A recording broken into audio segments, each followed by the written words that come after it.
Bonjour et bienvenue dans ma bibliothèque. On est le 27 décembre 2011 et aujourd'hui je lis La philosophie comme remède au chômage de Jean-Louis Chiani. Prologue. J'étais à moitié mort, conséquence d'un chômage de longue durée. Mon être s'affaiblissait et se dévalorisait, se résorbait. Dans l'échelle des peines, il reste certes préférable de perdre son emploi plutôt qu'un enfant ou un bras. Il n'empêche que le chômage est une épreuve réelle, irréductible, assimilable à une sorte de mort. Disparaît ou se trouve fortement altéré dans son expérience ce que Clément Rosset dans Loin de moi définit comme l'identité sociale, seule identité réelle, par opposition à l'identité personnelle, entité insaisissable et fantomatique. Chaque fois que se produit une crise d'identité, c'est l'identité sociale qui est la première à craquer et à menacer le fragile édifice de ce qu'on croit éprouver comme moi. C'est toujours une déficience de l'identité sociale qui en vient à perturber l'identité personnelle, et non le contraire, comme on aurait généralement tendance à le penser. Je tiens le chômage pour une épreuve particulière où s'expérimente la mort de l'identité sociale par retrait de la reconnaissance d'autrui. On y souffre de déréliction. L'image qui me vient souvent à l'esprit est celle d'un homme à la mer qui regarde le navire d'où il est tombé pour suivre sa route. Le demandeur d'emploi n'est ni paresseux, ni un profiteur. C'est d'abord un homme seul, dans une espèce supposée vivre en communauté. J'étais à moitié mort, j'étais un vivant mort, mais je ne voulais pas crever. Il fallait donc réagir. Que faire pour conserver et augmenter la part de vie restante? Comment contenir la progression de l'ectoplasme qui me dédoublait? Quel remède utiliser et où le trouver? J'écartai d'un geste salutaire l'alcool, les drogues diverses et les médicaments du bonheur. Je n'avais plus les revenus nécessaires pour payer un psy. Quant aux méthodes de reprogrammation mentale et autres techniques de développement personnel, il m'a toujours été impossible d'y croire. J'ai donc choisi une autre voie. Un matin plus difficile que les autres, je suis retourné vers ma bibliothèque d'anciens étudiants en philosophie. Une intuition me guidait. Penseurs de l'endurance et de la résistance à tous les coups du sort, les stoïciens m'aideraient à affronter mon interminable épreuve. Épictète, Sénèque, Marc Aurèle. À petite dose au début, puis bientôt sans modération, j'ai retrouvé, au fil d'une lecture vagabonde et qui ne visait que mon bien-être, l'antique et haute fonction consolatrice de la philosophie, fonction, hélas, recouverte par des siècles d'enseignement et d'érudition aussi abscons que stériles. Apaiser les craintes et les soucis des hommes, leur donner les moyens de faire face à l'adversité, renforcer leurs âmes, tels furent pendant des millénaires quelques-uns des objectifs concrets et profitables de la philosophie. Sénèque, auteur de plusieurs textes consacrés au réconfort, de connaissances frappées par le deuil ou le malheur, a élevé cette vocation consolatrice au rang de genre à part entière. Dans une production longue et massive, la consolation de philosophie de Boetsch s'impose comme la plus crédible et la plus poignante. Condamné à mort, ce patricien romain du XIVe siècle la rédige en d'atroces supplices auxquels il finit par succomber. Pour des souffrances moins extrêmes, la consolation philosophique reste une technique thérapeutique éprouvée si l'on veut guérir des vicissitudes de l'existence et des blessures narcissiques associées. La philo donc, mais alors pour un traitement de choc. Des stoïciens, j'élargissais mes recherches à toutes les écoles et à toutes les époques. Mais je conservais leur radicalisme. Envisager le pire et commencer par lui.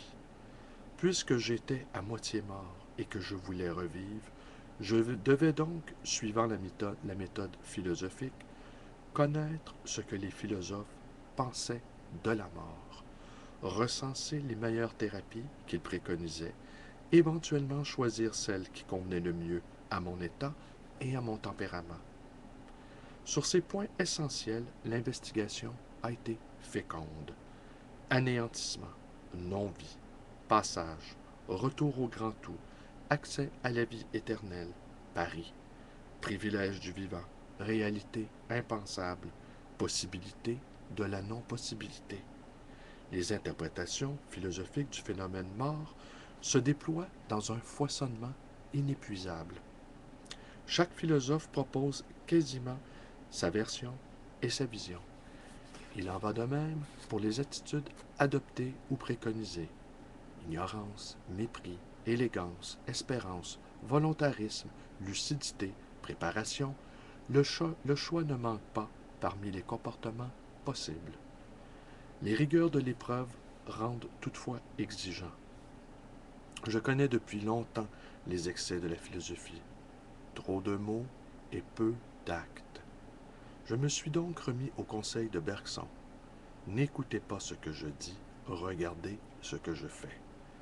Épluchant les biographies disponibles, j'ai cherché à cerner les circonstances du décès des philosophes, à mettre en correspondance leurs conceptions et leurs attitudes, volontaires ou non. Certains orthodoxes y verront un sacrilège au motif que des philosophes seuls comptent les théories. Nous savons pourtant que les maîtres antiques cherchaient à soigner leur image pour la postérité, personnalisant, pour ainsi dire, leur dernier instant.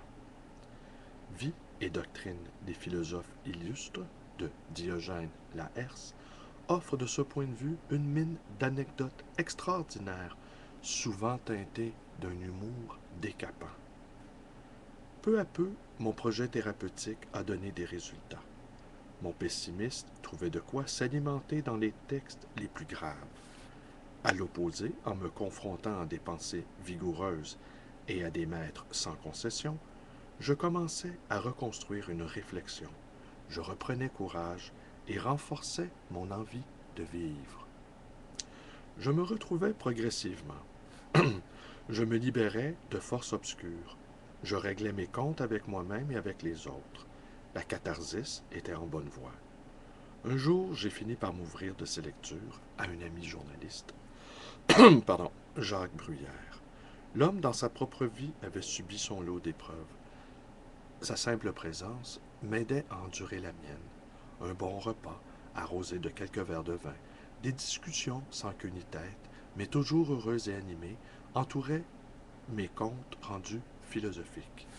Jacques m'incita à aller plus loin. Après collecte, il fallait traiter l'information. La consolation devait s'écrire.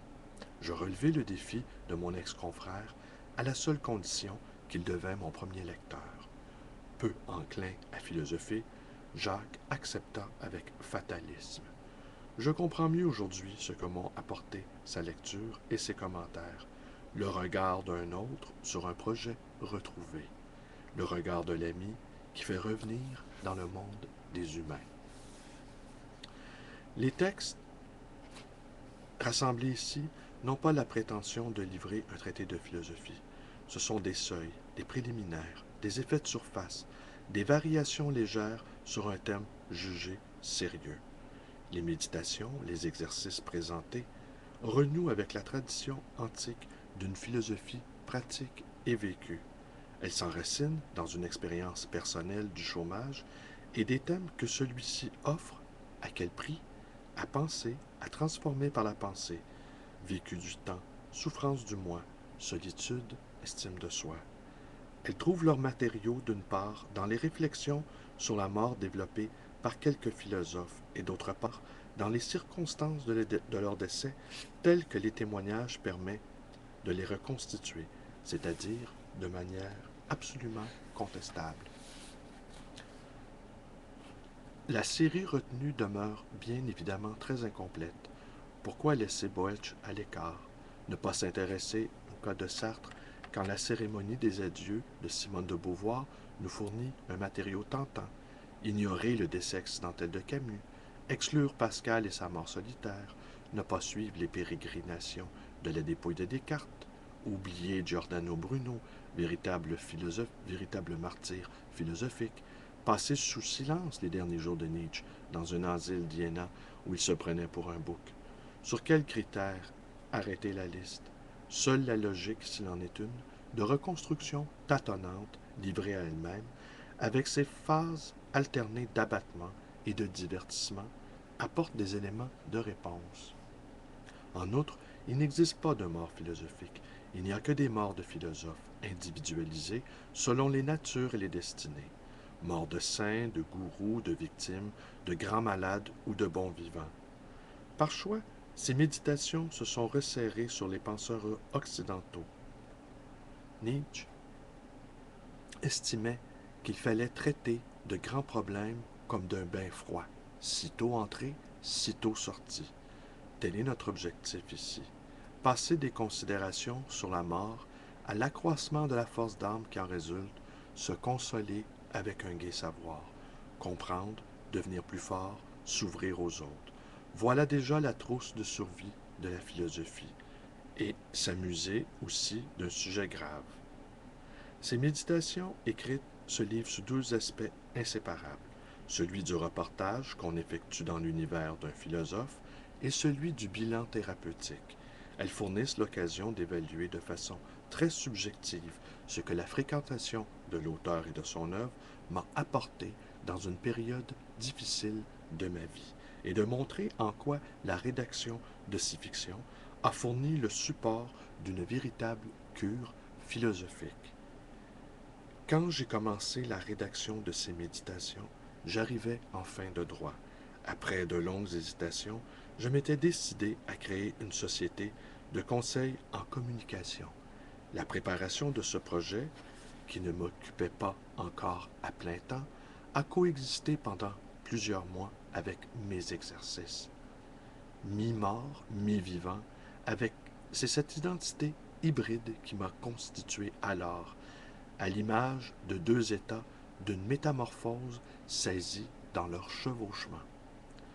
Voilà ce qui est offert et dédié ici en priorité à tous les demandeurs d'emploi et plus largement à tous ceux qui demandent à revenir au monde après une épreuve, qu'ils trouvent ici les voies de leur résurrection philosophique. Eh bien, quant à moi, je vais poursuivre aujourd'hui le premier chapitre de ce livre vraiment intéressant, La philosophie comme remède au chômage, avec un premier portrait, celui de Socrate et de la connaissance de soi. À dans quelques secondes.